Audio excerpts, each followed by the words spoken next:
dan masyarakat Kabupaten Subang pada hari Senin ini tanggal 4 Januari 2021. Pertama-tama saya ucapkan selamat tahun baru buat teman-teman semuanya. Mudah-mudahan di tahun baru ini kita lebih sehat semuanya dan COVID ini cepat-cepat mangkatlah dari Subang ya.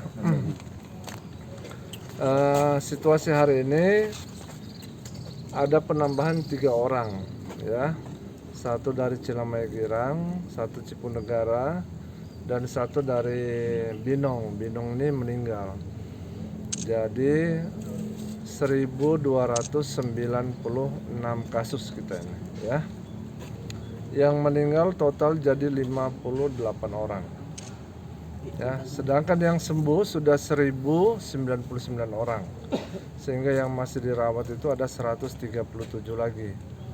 Nah, 137 ini 34 dirawat di Rumah Sakit Ciereng, 4 orang dirawat di rumah sakit di luar Kabupaten Subang, sedangkan sekitar 100 orang lebih itu dirawat di isolasi mandiri di rumah masing-masing ya. Melihat banyak yang dirawat, kapasitas sendiri masih gimana dok di rumah sakit dok? Sebenarnya kapasitas kita sih belum betul-betul over capacity karena kita sebenarnya punya 71 ya ruang rawat inap untuk COVID-19, sedangkan tercatat hari ini masih terpakai ada 34.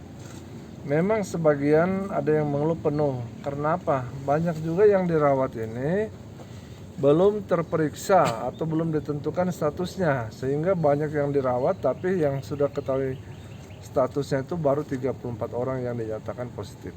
Dok, jadi terkait vaksin ini gimana nih penyalurannya? Terus berapa puluh warga masyarakat dan petugas medis? Nah, vaksin ini direncanakan di seluruh Indonesia akan dimulai pada ibu kota provinsi, yaitu pada tanggal 14 Januari, seluruh ibu kota provinsi di Indonesia. Kemudian untuk kabupaten akan dimulai sekitar tanggal 24 Januari. Ya, kalau sasaran di Subang ini kami sebenarnya belum tahu pasti karena pemanggilan sasaran itu domainnya BPJS Kesehatan. Ya, tapi di Subang ini kurang lebih kalau umur 18 sampai 59 kita di atas 900.000 orang. Jumlahnya udah ada kepastian berapa dok? Belum. Itu masih terus diverifikasi karena gini ya. Jumlah ini berubah-ubah. Karena tadinya kan hanya dilihat umur 18 sampai 59. Kita ada 958.000 orang. Tapi dari Persatuan Ahli Penyakit Dalam Indonesia mengeluarkan catatan.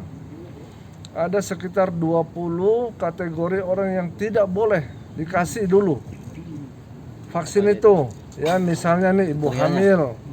Ya kan dikurangi dari 900.000 kan ibu hamil berapa udah dikurangi.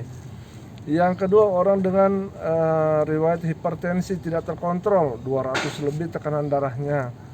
Orang dengan diabetes tidak terkontrol, karena itu kan punya efek samping. Akhirnya nanti takutnya itu karena penyakit bawaannya nanti menyalahkan imunisasi ya.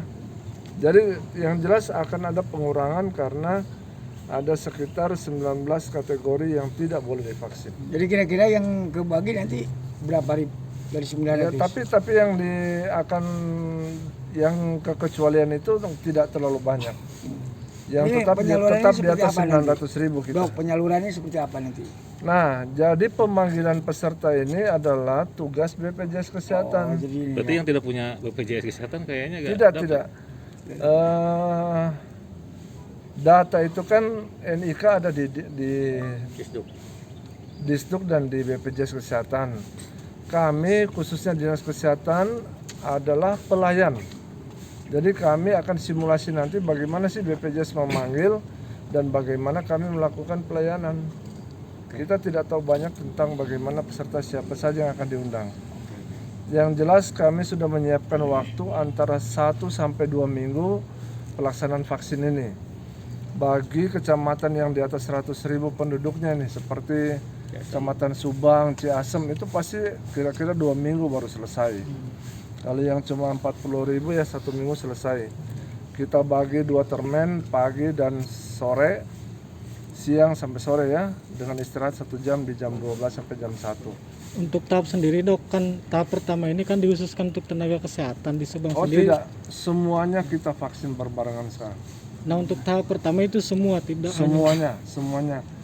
Semua nama yang dipanggil oleh BPJS Kesehatan kami layani. sudah ada informasi dok tahap awal itu berapa ribu jumlah vaksin yang diturunkan ke Subang? Kalau jumlah vaksin belum kami dapat, mungkin ada 1 minggu, 1-2 minggu depan baru bisa kami kasih berita lagi karena belum ada bayangan. Dok, untuk tatap muka dok, sudah ada koordinasi belum sih dok sama Dik? Misalnya kapan dimulai atau nggak jadi misalnya? Nah gini, sebenarnya ada aturan final tentang pembelajaran semester genap ya, tentang aturan tatap muka. Jadi sekarang berubah. Kalau dulu di Pergub 63 itu disebutkan bahwa tatap muka belajar hanya boleh untuk daerah yang zona hijau. Tapi sekarang zonasi kabupaten antara hijau, kuning, oranye atau merah itu tidak lagi menentukan. Ya, yang menentukan apa? Adalah izin dari kabupaten setempat. Izinnya dari mana saja?